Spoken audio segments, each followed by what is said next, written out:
Every March, millions of people around the world try to make history and complete the perfect men's or women's bracket, which has never happened before. We're still waiting on perfection, but it's fun seeing how long brackets can survive, Wayne. And you've been studying brackets for a really long time. So how true is it that women's brackets often stay perfect longer than men's? What does recent history tell us? Yeah, it's definitely true. I mean, of course, we all remember Greg Nagel in 2019 on the men's side going 49 for 49, but that was really kind of an outlier. We've never seen that before. But typically, yeah, women's brackets last longer in terms of being perfect and getting every game right. Recent data, of course, in 2023, the men's games made it through game 25 when it finally busted. A women's side, it was 40, so that's a big difference. But in 2024, it was even more pronounced. That year, the men's brackets busted on game 31, still the first round, very late in the first round, though. While the women's made it into the Sweet 16 on game number 51. That's, so we're talking like games, if not like rounds or days longer on the women's side. Yeah, yeah. Yeah, that's like 2 rounds later. What are the biggest reasons we're seeing such a large gap between women's and men's? Yeah, it just comes to upsets. I think kind of thing we kind of all kind of figured out going in that, there's more upsets on the men's side and then the women's side, especially when you get to those lower seeds. We all know Harvard beat Stanford, the women's side, in the first 16-1 game, 20 years for the men.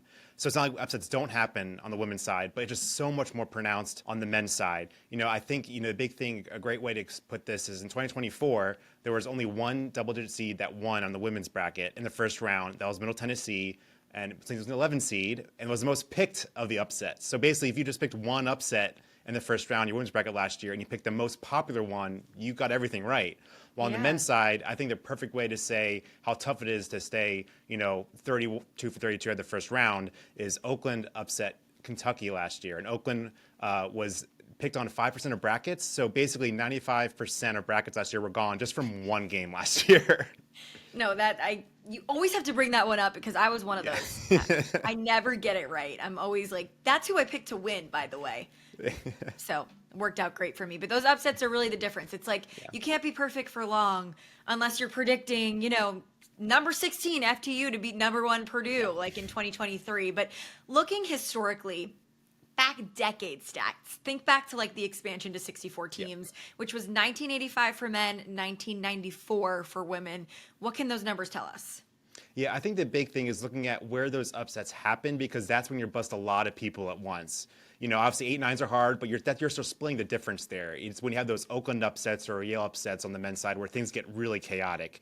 And I think the best way to do that is looking at the 13 through 16 seeds.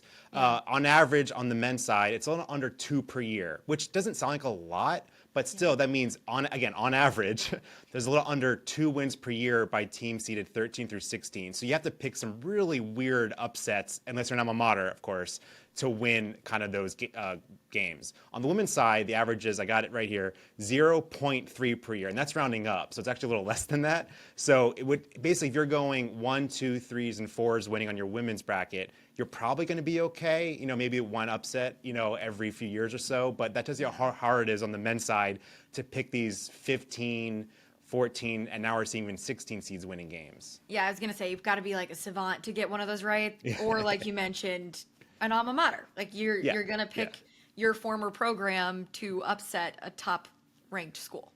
Exactly. Yeah. Yeah. And I think the perfect example of this too is that this is what makes women's basketball so exciting because when the upsets do happen, I think we all kind of remember and kind of like our jaw kind of drops a little bit. Quinnipiac made the Sweet 16 in 2017. Wright State as a 13 seed beat Arkansas. So it's not like these upsets don't happen.